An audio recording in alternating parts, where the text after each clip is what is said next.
지난해 7월 일본이 한국을 상대로 수출 규제를 단행하면서 촉발된 일본 제품 불매 운동은 어느새 1년을 맞았습니다. 일부 품목에서 판매가 회복되고 있다는 어떤 통계가 있지만은요.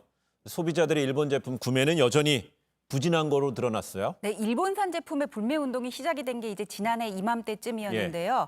지난해 같은 기간 대비 이제 소비재들의 감소율, 일본산 제품의 소비재 감소율을 보면은 이게 상당히 큰 폭으로 내려앉았습니다. 네. 여기 CG에 보시겠지만은 맥주 같은 경우에는 87%가 떨어졌고 골프채는 48%, 화장품은 43%, 볼펜은 51%, 낚시용품은 37%, 네. 전체적으로 37%가 감소를 했는데요. 그게 그럴 것이 이제 소비재라는 거는 이게 대체가 가능한 식품이 존재를 하고 내가 원래 쓰던 거 있으면 계속 그거 쓰지 갑자기 안 바꾸게 되거든요. 네. 일본산 맥주라든지 화장품이 다른 제품에 비해서 탁월하게 괜찮은데 국내산 제품도 괜찮다면 네. 우리가 굳이 그 불매 운동을 하고 있는 일본산 제품을 구입할 필요는 없는 것 같아요. 다만 이 일부 제품에서는 뭐 최근에 이렇게 좀 구매율이 반등하기도 했거든요. 네. 뭐 의류라든지 뭐 그다음에 그 스포츠용품, 운동화라든지 일본 차인데 엘모로 시작하는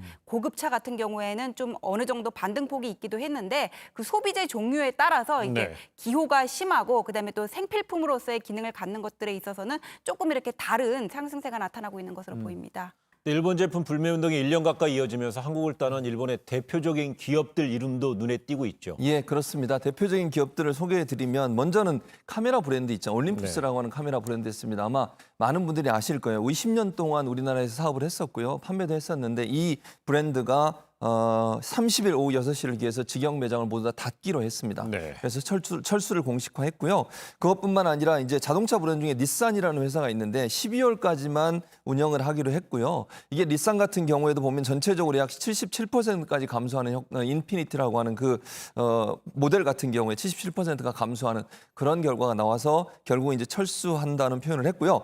혼다 같은 경우는 철수를 발표하진 않았지만 전체적으로 지난해보다 1년 전보다 약 72.9%가 판매율이 떨어졌습니다. 그래서 상당히 어려움에 처해 있는 상황이고 네.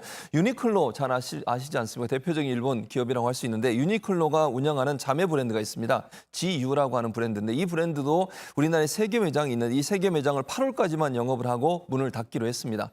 그래서 지금 그 매장도 아마 나갈 가능성이 있다는 생각이 들고요. 유니클로 같은 경우는 국내 연매출 1조 미만을 기록한 것이 2014년 이후에 올해가 처음이라고 합니다. 지난해가 처음이라고 합니다. 그런 상황이 되다 보니까 결국 어려움에 처해 있고 또 그 생초콜릿으로 유명한 로이즈 초콜릿이라는 브랜드가 있는데 이 브랜드도 철수하기로 결정을 했습니다. 이런 상황들을 본다고 하면 이제 일본이 수출 규제 때문에 우리 국민들을 화나게 했고 우리 국민들 불매 운동 때문에 많은 기업들이 어려움을 겪고 있고 결국 철수하는 상황까지 오지 않았나 이렇게 볼 수 있을 것 같습니다. 네.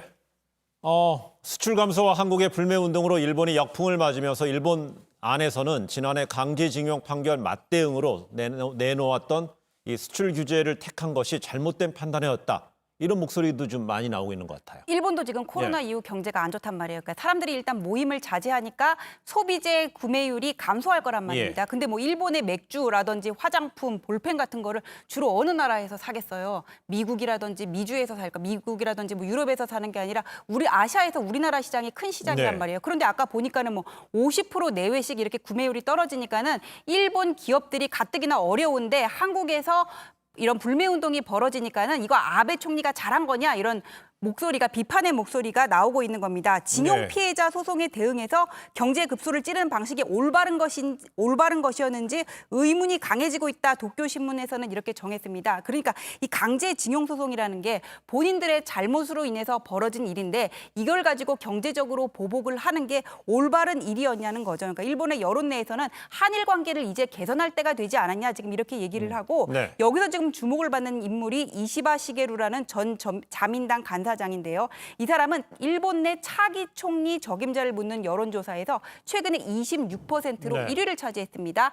아베 총리를 지금 위협하고 있는 새롭게 급부상하고 있는 일본의 신인 정치인인데 이분이 뭐라 그랬냐면은 오늘 당신에게 갑자기 창씨 개명을 요구해서 성을 일본 이름 바꾸고 스미스로 개명을 하라 그런다면은 그 충격이 어떻겠냐. 역사적인 배경을 좀 고민을 해보고 한일 관계를 미래지향적으로 좀 긍정적인 방향으로 가져가 보자 이렇게 하면서 아베 총리에게 적극적으로 지금 반대의 목소리를 높이고 있습니다. 네.